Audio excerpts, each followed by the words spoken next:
I certainly hope that you don't have any first-hand personal experience with the prison life hearings, criminal hearings, parole hearings, and so on and so forth. I do, as a chaplain, that have been involved with prison matters for many, many years. And I want to share with you a very interesting hearing that I once took part, which is very much related to Yud Beis Tammuz. Next week, Yud Beis Tammuz, the 12th day of the month of Tammuz, is the Chag HaGeula, the celebration, the Yom Tov, the liberation of the previous the Rebbe Rayatz, Rebbe Yosef Yitzchak, where he was freed from his prison, from his exile, on the 12th and the 13th of Tammuz in the year 1927.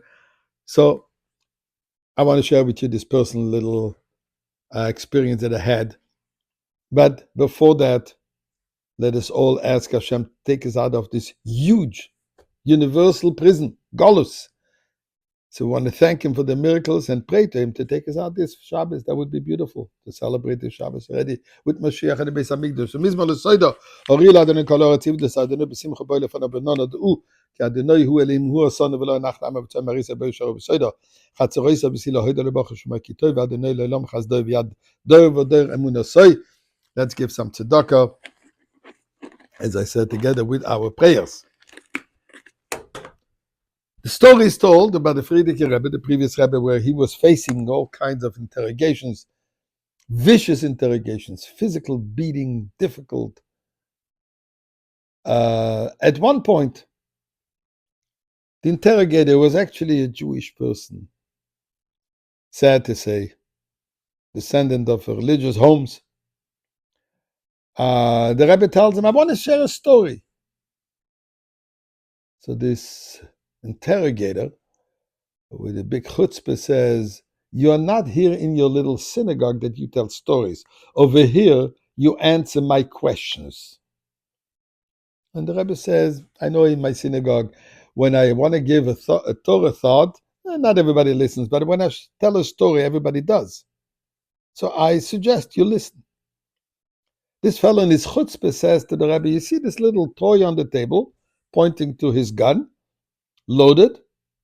Says, this little toy has made a lot of people talk and a lot of people silent. So I suggest that you follow my orders.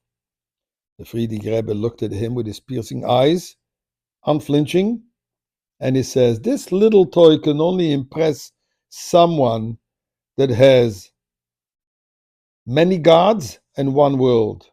Someone who has one God and two worlds, this little toy does not impress. And the Rebbe went on to tell the story. So I want to share with you a different little story. This particular individual who unfortunately was caught transporting a substantial amount of pure heroin and got himself a hefty sentence.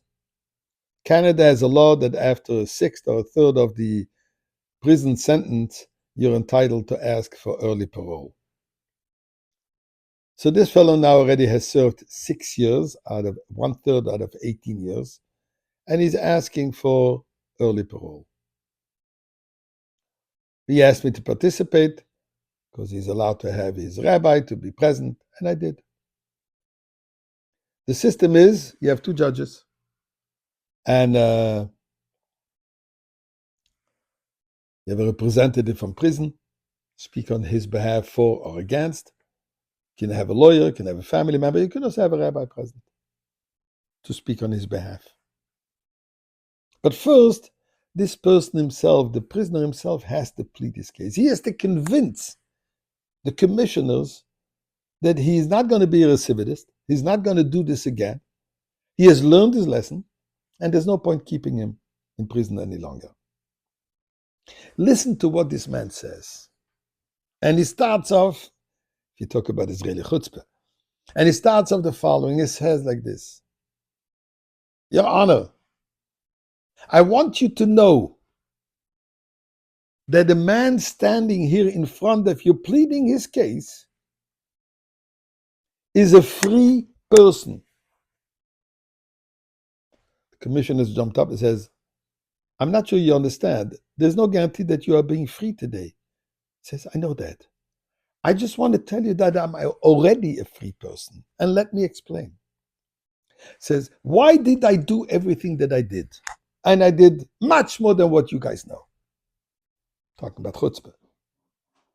It's because I used to be a prisoner to money. And sad to say that for money I would do anything, and I did an awful lot of things. After spending 6 years in prison, I had time to reflect and to realize that I must free myself from those shackles, or maybe shackles, from those imprisonment to my idle money. I threw it off.